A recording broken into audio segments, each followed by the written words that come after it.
Nga pala, update tayo sa labas ng bahay ni Tatay Digong, no? Dito sa likod na area.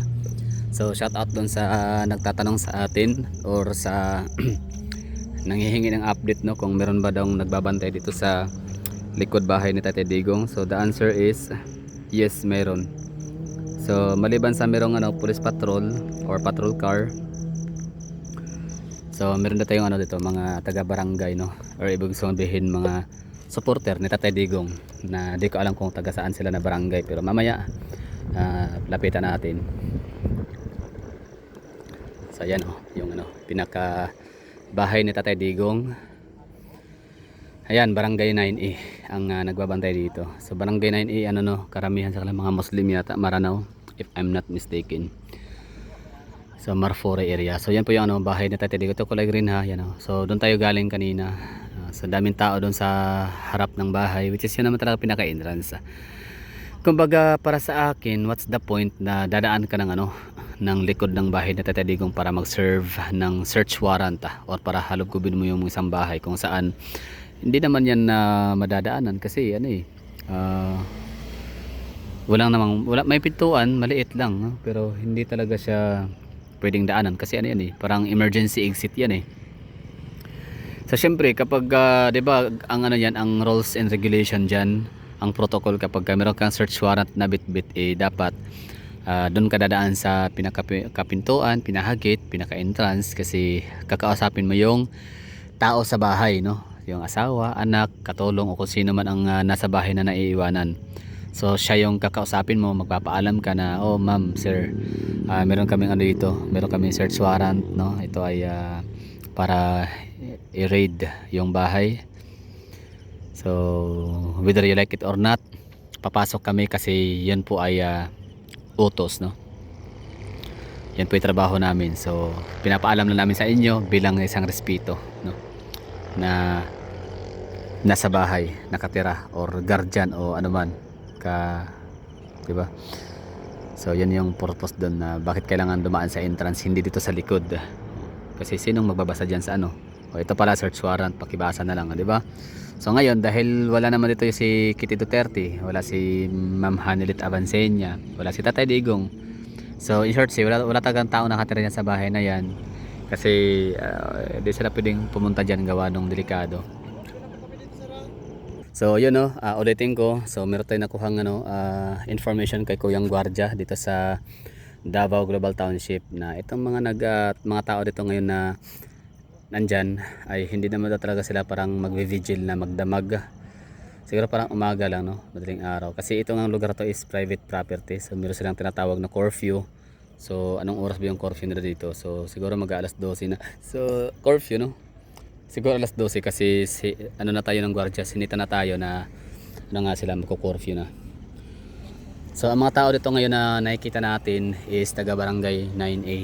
Meron silang barangay patrol, tapos yung mga motor.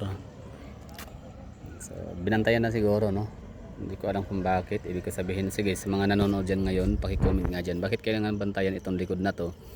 Yun na nga ang pagkaka-interpret ko, na hindi naman nila pwedeng pasukin, kasi nga hindi naman yan entrance, that's exit, fire exit, no, or emergency exit lang, for example. Tapos merong police naman, may mga police patrol car. So siguro parang i-protect, kasi bahay ni Tatay Digong, di ba? Kapag once na kasi hindi ka na presidente, I mean outgoing president, o private citizen ka na, pero dahil sa dati kang presidente, meron kang isa or dalawang PSG, or Philippine security guard, tama ba? Presidential security guard 'yon. So isa or dalawa, tapos kung gusto mo pang mag-acquire pa ng 2, 3, 4, 5, 6, 7, 8, babayaran mo na, expenses mo na. Wala naman pambayad wala pambayad yan si Duterte, si Tatay Digong diyan, kasi hindi naman yan milyonaryo na kagaya ng mga congressman, di ba? Kung may million man siya, meron man silang billion, hard earned money yan, no? May negosyo kayo yung misis niya. Tapos abogado yan, mayroon silang mga law firm. So yun, bali dito, may nakabantay pa rin naman hanggang madaling araw dito, sabi ng gwardiya. Kasi nga private property itong lugar. It's Davao Global Township. So hindi siya pwedeng vigilant yata pagkakaalam ko. So yun na nga no. So what's the purpose na bantayan dito?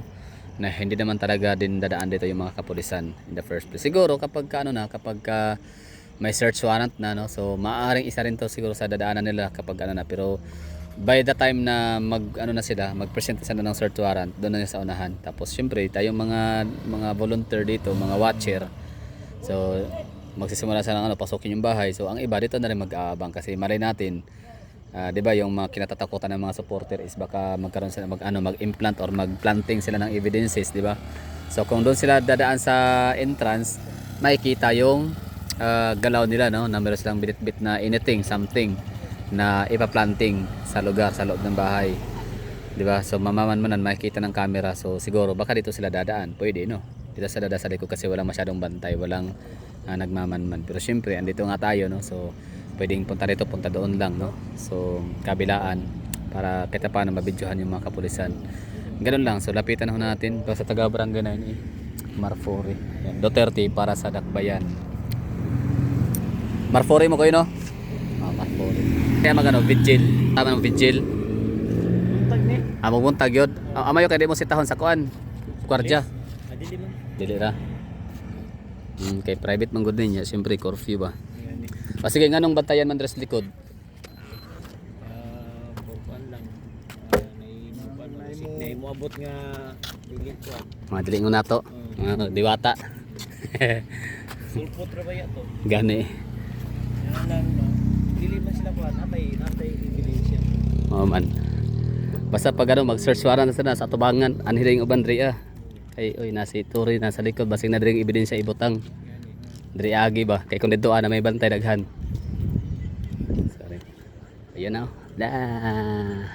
Taga barangay 9 Marfori. Marfori is doon na sa sakuan, Bangkiruhan no. Lapit lang sa Bakaka, Circumferential Road in Bangkiruhan.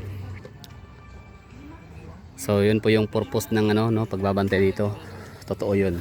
Kapag darating na sila, baka dito ipopostit yung mga planting evidences kung totoo man yung mga haka-haka ng mga supporter dito.